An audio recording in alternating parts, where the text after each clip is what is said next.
حاضر ہے تیرے دربار میں ہم، اللہ کرم اللہ کرم، دیتی ہے صدا یہ چشم نم، اللہ کرم اللہ کرم اللہ۔ بسم اللہ الرحمن الرحیم۔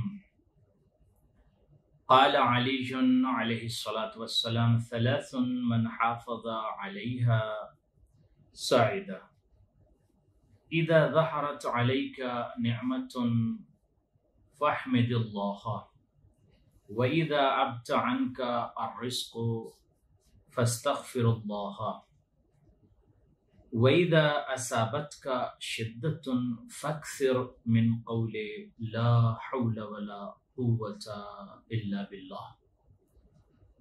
حاضرین، مشارکین، مستمعین، مولا متقیان علی بن ابی طالب ارشاد فرماتے ہیں کہ یہ تین عمل اگر آپ انجام دیں گے تو ہمیشہ خوشحال رہیں گے اور سعید رہیں گے۔ آپ یہ چاہتے ہیں کہ آپ ہمیشہ خوشحال رہیں اور اچھی زندگی گزاریں، خوشبختی کے ساتھ، سعادت مندی کے ساتھ، تو تین عمل کو انجام دیجئے۔ سن لیجئے، مولا فرماتے ہیں کہ پہلا عمل یہ ہے، آپ خوش رہنا چاہتے ہو زندگی میں، پہلا عمل یہ ہے کہ جب نعمت ملے تو خدا کا شکر کیجئے، حمد الہی وجہ لائیے۔ دوسرا عمل، جب رزق کم ہو جائے، رزق میں بطء پیدا ہو جائے، رزق کی فراوانی کم ہو جائے، روزی کم ہو جائے، اس وقت کیا کریں مولا؟ فاستغفر اللہ، استغفار کریے، زیادہ سے زیادہ خدا کی بارگاہ میں اس وقت استغفار کیجیے۔ یہ دوسرا عمل۔ تیسرا عمل، جب آپ مشکل میں ہوں تو اس وقت آپ پڑھیں لا حول ولا قوت الا باللہ العلی العظیم۔